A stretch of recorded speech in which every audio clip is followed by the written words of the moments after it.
answering your questions. The last time I did this, I was at 300,000 in August, I believe. And now I'm at 600 and something. So time is going by very quickly, more quickly than I realized. And quite a bit has changed since the last Q&A. With myself, with the businesses, with the way how life is going. So let's answer your questions. Starting out with Twitter. And to mention, go follow my Twitter.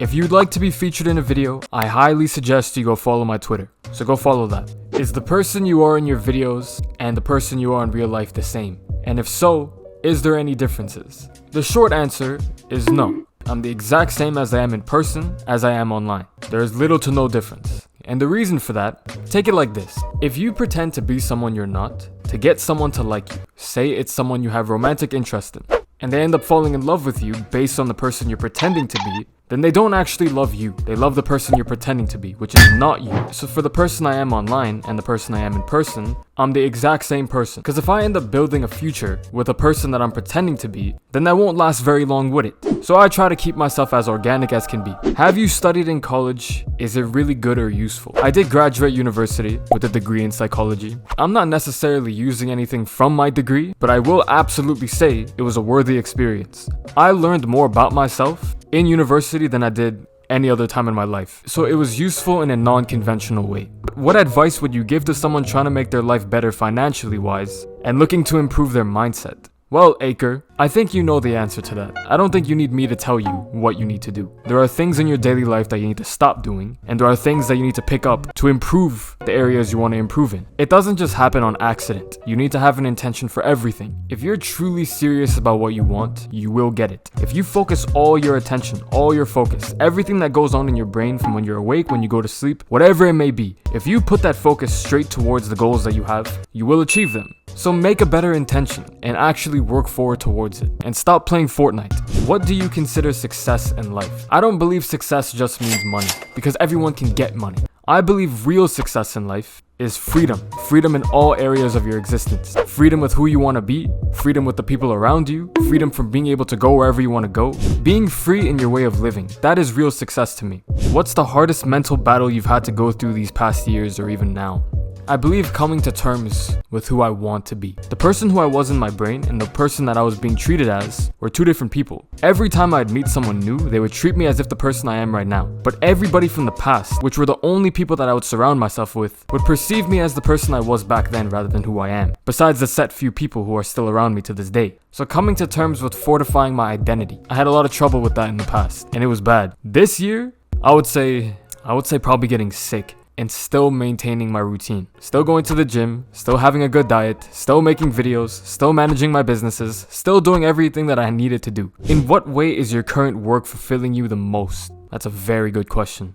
I would say having my good intentions being realized. I've said this before, I'll say it again. The absolute worst thing that could happen with me creating these videos and showing myself to the world is being a bad influence. If I end up being a bad influence without you realizing, then that would affect you in a bad way.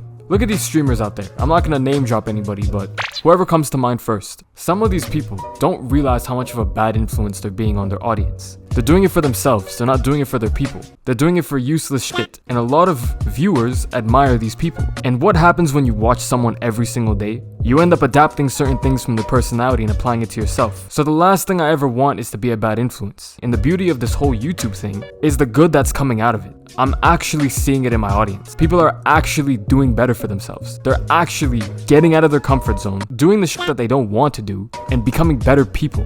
I truly want to be a good influence on my audience. That means more to me than genuinely anything. Where do you want to be in 5 years? Ugh. That changes by the month. I'll let my future self decide where he wants to be in 5 years. What's your hardest obstacle you've encountered and had to tackle this year? Probably focus. It's been a very long year. A lot of shit has happened this year. Do you ever see yourself overseeing operations at an esports team/org in the future at all? No. Actually, I'm not gonna close off my doors. We'll see. Wherever God takes me. If God decides that's what I'm supposed to do, then I guess that's what I'm gonna do. What is one book that has opened your mind a lot more now? I'm just gonna name drop 3 books. Think and Grow Rich by Napoleon Hill, The Way of the Superior Man by David Data, I think that's how you say his name, and How to Win Friends and Influence People by Dale Carnegie. Those 3 this year were crazy. How much money do you make from YouTube? $34 an hour. Any tips on starting YouTube Shorts? Okay, it's all formula based, which means I don't believe there's very much luck involved once you get the formula down. And I'll tell you my formula, a good percentage of it. Obviously, your average view duration, the amount of time people spend watching the video, get that as high as possible. 2, your scroll to scroll away rate, so the rate of the average person that stays to watch your video and scrolls away from the video. And 3, keeping the videos over 30 seconds. On TikTok, videos can go uber viral less than 30 seconds. Like, you'll see a 6-second video that has like 200 million views. But on YouTube prefers videos over 30 seconds, from my experience. Now, that doesn't mean that videos under 30 seconds won't do well, but it's just more likely to do well if you keep it from 30 to 60 seconds. What is your daily routine? I think that's a whole video in itself. So Mr. or Mrs. Stratton Cesar 2383, you just inspired a video. Congratulations. Thank you. What would you say makes a good YouTube channel?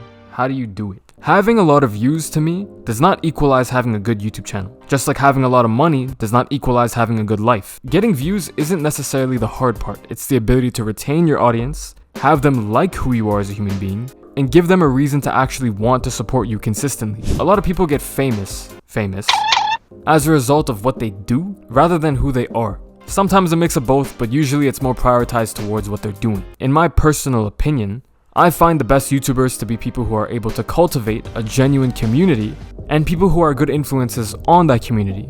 That's a good YouTube channel, while also being able to have a good reach at the same time. Have you ever had a weird fan interaction? I wouldn't call it weird, but it was definitely wholesome. I was at this mall that I usually go to, and I was trying to buy this gift, and this one kid, probably like 14 to 16 years old, saw me and kept side-eyeing me, like kept looking at me like this. So me having the social awareness that I do, I caught eye contact with him and just looked, just seeing if he's gonna come up to me and say something. So then he does this. So then I'm like, all right, he's probably not gonna say anything. And then I see him start going like this. So he's like turning around like, and then I looked directly at the camera and I waved like this. And then the kid left the store. So interesting to say the least. How do you manage your time so well? Running multiple businesses with a YouTube channel and having time for personal fitness. How? Having a daily task list. Basically, it's a good way to time manage. You write down the shit that you have to do the day before, and then as the day goes on, you check it off. I did this, I didn't do this. Okay, I have 2 things left to do. I might as well just do it. Time management from an agenda. How did you get your YouTube channel to grow so fast? I guess consistency and focus. I have not missed a single day of uploading this entire year, no matter what the fuck I went through. I got stuck in the USA for 2 days earlier this year, and I still managed to upload, no matter the circumstances. And focus, because it's not just about making videos. You actually want to make high quality videos. So high quality, consistency, focus, and intention. And God, of course. What is your main goal for yourself? Like, what do you want to be when you grow up? Yes, I know you are already grown up, but my question still stands. Well, Sophie, I don't believe I've grown up yet. I am only 21. It'd be ignorant to say that I've grown up, because I fucking have not. There's still so much shit I need to understand about myself, about the world, and about this reality that I want to curate for myself. I guess I want to just keep improving. I don't want to look back 2-3 years from now and look at my current self and be like, damn, I really wasted a lot of time. And a good way to prevent that from happening is actually being able to progress in your ways of life. So if I could stay constantly progressive and have you progress alongside me, that would make me very happy. So that, what keeps you motivated all the time? How do you have such a positive mentality? Focus. Once again, look, once you see the light, there's nothing that will hold you back. And I believe I understand that very well. What is your purpose in your endeavors? You work so persistently and progressively, surely you have a main purpose. I don't know what my main purpose is, but I know I have many purpose layers that I've yet to achieve. So take it like this. People's perception on purpose is all skewed up. It's like an onion, alright? You do these many things as life goes on. So say one day you want to learn how to speak French, and another time you want to learn how to play the piano, and another time you want to make better friends, or start working out, or start a YouTube channel, or get to 1,000 subscribers, or 1 million views. You do these little things over time, your onion gets smaller and smaller and smaller. And once you've lived all these many lives, you end up getting a better understanding of what your purpose is supposed to be. But what does that come from? Learning about yourself. The more difficult things you go through, because these little purpose layers are not going to be easy. You're going to go through shit as you do it. But you learning about yourself is going to help you learn more about you. And the more you understand you, the more you're going to be your own best friend, the more life is going to progress, and the more you're going to understand what your purpose is supposed to be. That is my current purpose, or purpose layer. to reach that self-actualization, because that's what's important to me. I think I'll leave it at that. If you're still listening to this point, comment Canary, the person who just asked the last question, and I'll heart every single comment. I appreciate you very much for giving me your attention every single day, or however often you choose to watch my videos. It means a lot to me, and thank you for 600,000.